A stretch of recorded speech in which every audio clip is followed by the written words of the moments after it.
nerderotic.com. According to my analytics, most of the people who watch my videos are not subscribers.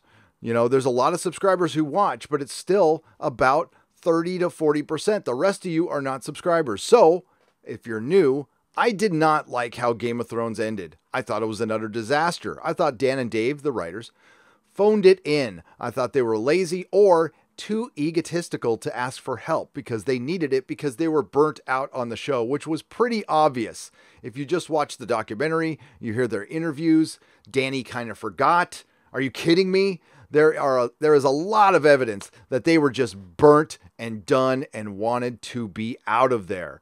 Unfortunately, that has now defined their legacy. You know, that's the one thing you don't get to choose when you're a famous creative in Hollywood. Your legacy. It's all about what have you done for me lately. And guess what, Dan and Dave? You didn't stick the landing. And I know the petition really is a bee in their bonnet, in everybody's bonnet involved in Game of Thrones, because it dominated the conversation at the Comic-Con panel. The Comic-Con that they missed. The Comic-Con that they backed out on in the last minute. Cowards. But this is really bad news. This is not paying attention. This is just looking at the bottom line and not really caring what the fans think, because in my opinion, and I think it's pretty obvious, the majority of fans were not happy with how Game of Thrones ended. So they're going to come in and screw up Lord of the Rings, one of my favorite stories of all time, my favorite films of all time, and my second favorite book series of all time. From Esquire, Game of Thrones showrunners are reportedly in for Lord of the Rings TV series. No! I don't care how desperate you are. No.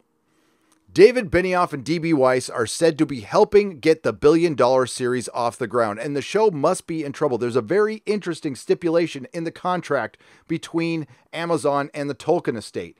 Amazon has to get the show into production within a certain amount of time, a fixed amount of time. I'm not sure how long that is, but it must be getting close if they're asking them for help. Yes, they did get a very big show off the ground, but when Game of Thrones started, it wasn't as big as it was when it ended.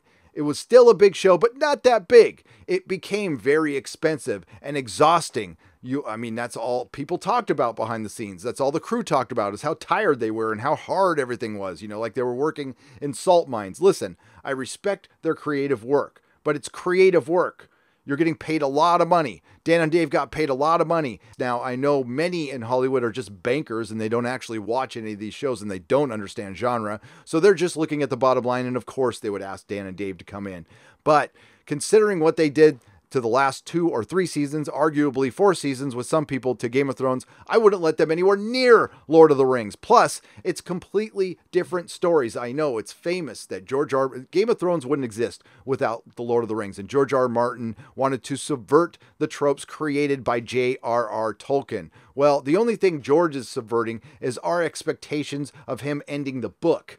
And I don't want the taint of Game of Thrones on Lord of the Rings. Now, I still love A Song of Ice and Fire. I think it's a great book series. I hope he finishes it. I want to get to the end. I do. And I want George to finish it. But I don't want the postmodern nihilism infecting Lord of the Rings. And it certainly is a possibility that we could get a woke Lord of the Rings or a 2019 Lord of the Rings. There's already talk of modernizing it. Now, if you need to make it a little more diverse, fine, as long as you are honoring the spirit of Tolkien's source material. If it feels like Lord of the Rings, if it feels like Amazon doing a version of Lord of the Rings in 2019, it will suck. Let's go to the article. David Benioff and D.B. Weiss have kept a low profile since the end of Game of Thrones, which is perhaps understandable given the flack they got thrown their way by a hardcore set of deeply insulted ultras. I would call them fans, Esquire, but considering how you've treated Star Wars fans with some of your articles, all I can say is F you. There was that Reddit campaign to get Benioff and Weiss to be the first result in Google if you search for bad writers, which is a very specific and unlikely search term, but there we go. Well, let's go take a look at that real quick. There they are. There they are. And there they will remain thanks to the wonderful people at the Free Folk who are a gift from the gods. Thank you, Free Folk, for existing. Then Seth Rogen had a few pops at them during Comic-Con, which Benioff and Weiss swerved. No, they bailed out on at the last minute at the day it started, despite having originally been slated to appear at a Thrones panel, and left all the actors to answer all those awkward questions and deal with all those awkward moments talking about the petition, which is definitely a bee in everybody's bonnet, and mad respect to all the actors who sat through that panel, and I will do a video on that because it's very interesting. It's on the internet. It's about an hour long. Go check it out. It's on YouTube. They could be back to work on Glit-Edged Elite TV series soon, though. Well, they are Glit-Edged Elites. Not really sure what that means. Whatever. Maybe I read it wrong. I don't care.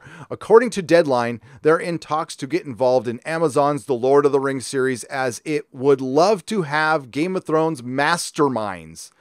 Are they going to still call themselves masterminds? Because the quality of programming we got for the last 2 seasons wasn't from masterminds. That's not a term I would use. I would think of a few others that are not nice, so I won't say them for now. Would love to have the Game of Thrones masterminds input in getting it off the ground. Netflix is also understood to be sniffing around them, probably because they smell, I don't know. But Amazon currently has more money than God and are said to be prepared to spend up to $1 billion on the series. I think they already spent that. Are they talking about an additional $1 billion? They might have to get this show on the road. And God, I hope they do it right.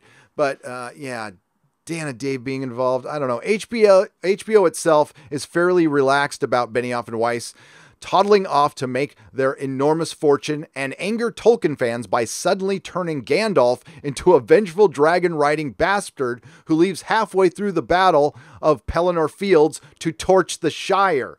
And they will probably make him gay. Or maybe Aragorn will just go with Boromir to Minas Tirith, and because he kind of forgot about Frodo. I'm not sure. Any place that they end up at would be lucky to have them. HBO president of programming Casey Boyes told Deadline yesterday, "I want talent to make as much money as they can." And they certainly should, and they certainly have. But they're busy with Star Wars, aren't they? Well, they were so busy with Star Wars it distracted them from Game of Thrones, in my opinion, and they have been talking about how they had been working on Star Wars. So I think there's some truth to that. You know, there was a 2-year delay between season 7 and season 8, and it looks like some of that was wasted with Star Wars. Again, Dan and Dave were completely burned out of Game of Thrones. It's obvious. That's all you heard from the technical crew in that documentary. They're talking about how hard the long night shoot was and how tiresome, like they were actually working in salt mines. You're creatives. You're really good at what you do. You get paid a lot of money for it. You deserve it, but stop complaining. Please, that's not hard work. You know what hard work was? At Tesla, we had to get a bunch of cars out quick. So Elon Musk had a tent put in the parking lot of the factory and made another factory outside of the factory to pump those cars out. And they had workers working 16, 20 hours shift. It's crazy. I don't know if I'm allowed to talk about that, but you know, I think it was out there. I think it was reported. So, oh well. I did sign an NDA with Tesla, but you know, whatever. Yes, I used to work for Tesla.